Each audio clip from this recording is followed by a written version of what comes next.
Hello guys, দেখো আজকে আমি কি করতে আসি, আলু ভর্তা। আজকে ডাল দিয়ে আলু ভর্তা দিয়ে জমে যাবে খানাটা।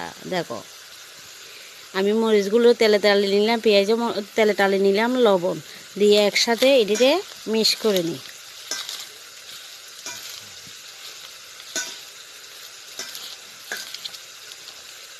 এবার হাতে ভালো করে চটকে চটকে মেখে নেব।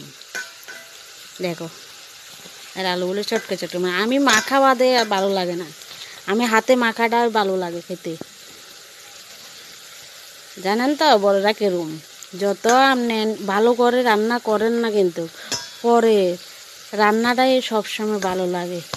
বোর রান্না কোনোদিন ভালো লাগে না। দেখছেন নি আলু ভর্তা কত স্বাদ করে করতে আসি, তাও করবে স্বাদনও। হ্যাঁ, আপনারা এইভাবে আমার মতন এক হাতে ভালো করে চটকে চটকে মেখে নেবে।